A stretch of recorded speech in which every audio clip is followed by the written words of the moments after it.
Hello and welcome back to the channel. Today I'm going to talk about how I added the VR Insight 737 V2 overhead panel to my home sim.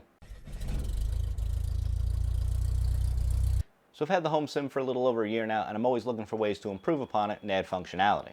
So a few months ago I started to toy around with the idea of what other non-G1000 or G3000 planes I could fly, as I'm normally limited to those avionics packages. With the help of Air Manager and SPAD, I've pretty much been able to fly the VIVO or PMDG 737 in the home sim here. Using SPAD, I was able to map out all the normal day-to-day functionality to the GoFlight P8 and T8 switch panels that I have. So ultimately this means that I don't need the mouse to fly the 737 in the home sim. This got me to thinking how awesome it would be to have an actual overhead panel to use, so I started my search. As one might expect, this is a very niche of a niche product, but one company came through at a reasonable price point.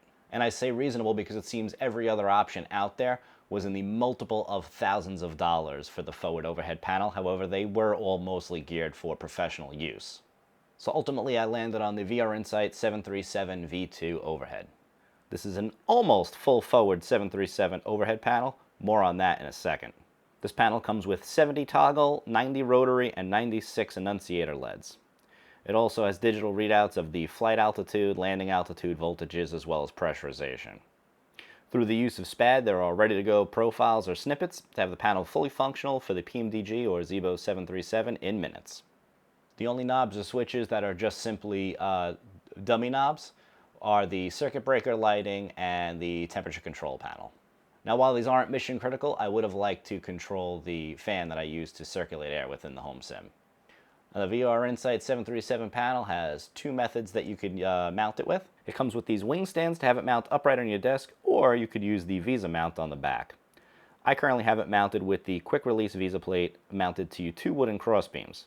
This allows me to quickly remove it if I'm flying something without an overhead, or if I need more room to work. The nice thing is, since it's just a VESA mount, it could easily be hung on a tall post monitor stand over your primary display for desk use. So what do I think of the panel? I think it's fantastic for the price. With the current setup, there's nothing I need to use the mouse for to fly the 737 in Microsoft or X-Plane. I can run all the normal flows, control lighting, set pressurization, perform normal and cross-bleed engine starts, and so on. Someone in the SPAD Discord even designed 3D printable switch covers for this panel, which are the ones you see here. They simply slip over the switches themselves and allow for operation by lifting and closing. Link to that video in the description below. Not exactly like the real thing, but it works well. Now, if you don't have access to a 3D printer, it does ship with the rubber switch caps that you see here. They come in white, red, and black. Now, the benefit of having access to this panel in SPAD is you can pretty much configure it for anything that you'd like. I even have a profile that I use when I fly the Hot Start Challenger in X-Plane. The overhead panel can mimic a lot of the functions that the Challenger has as well. Build quality on this panel is pretty top tier. It's all metal construction, including the switches. Starting the APU or turning on the lights all have a nice solid feel to them. Now, if there's one request that I would have, would be for the panel to be backlit.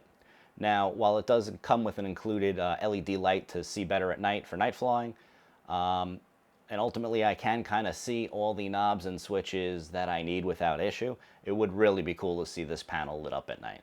Now, with that said, I understand that that would probably add a significant price increase to the panel. Overall, I'm very happy with the purchase. I've had it installed and used it for a good number of months now, and it's been a welcome addition to the home sim. So that's all for this video. If you're interested in seeing the home sim live in action, I stream on twitch.tv/AviatorChris. Be well and fly safe.